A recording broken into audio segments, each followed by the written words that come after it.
Good day to all science students.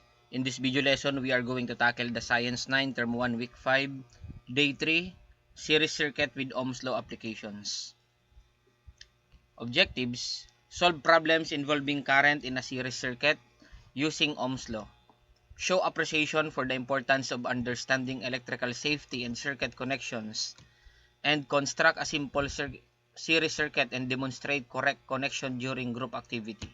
Okay, for motivational activity, what happens if circuit challenge? Yan, red card, incorrect prediction, green card, correct prediction, or show thumbs up or down. On how to play, the teacher will read a what if circuit situation or statement. Students will quickly raise green card o kaya yung like if they think electricity will flow. Red card, down if they think electricity will not flow.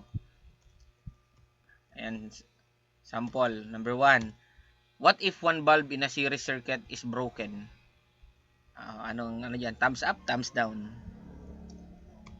Okay, that should be thumbs down. Ayun, electricity will not flow. Other bulbs may turn off. Okay, what if the switch is closed? Okay, thumbs up. Current can flow. What if the battery is removed? Okay. That is thumbs down.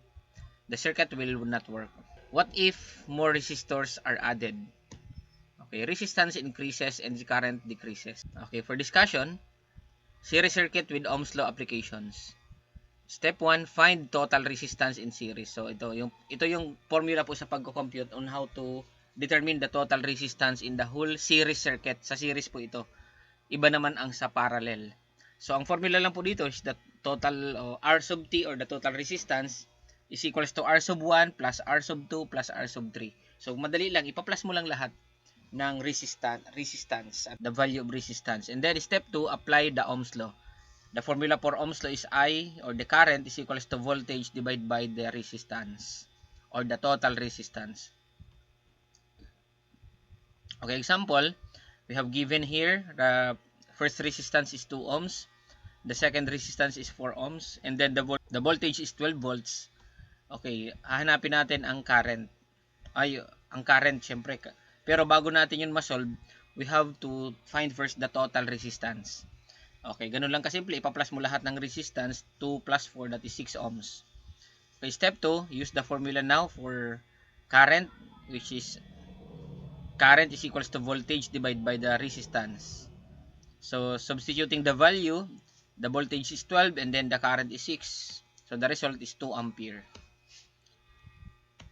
Okay, another example, given, we have 3 resistance, 5, 5, and 10 ohms. And then the volt is 20 volt. Okay, step 1, again, we are going to get the total resistance by adding all the resistance involved. So, we have the total resistance of 20 ohms. Step 2, use the formula I is equals to V over R. So, 20 ang voltage and then the total resistance is 20. So, the result is 1 ampere. If more resistors are added, total resistance increases. Current decreases, bulbs may become dimmer. So, yun yung magiging mangyayari sa series circuit. Kapag dinagdagan mo ng loads, kasama din kasi ang load sa resistance, so, mababawasan yung current.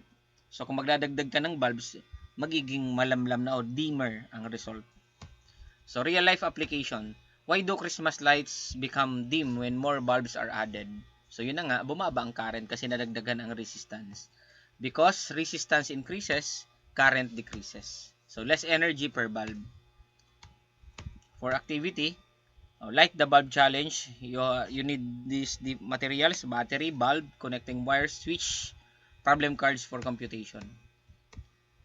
Reminder, the students to handle materials carefully.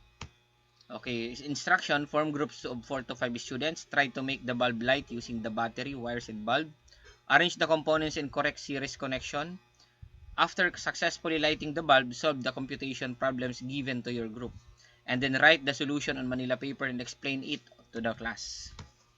Okay, sample group problems. Ayan, for number 1, given 12 volts.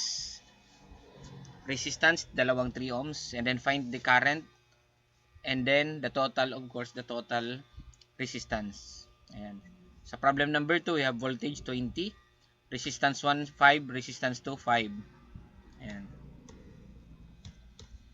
This will be the rubric in grading your activity.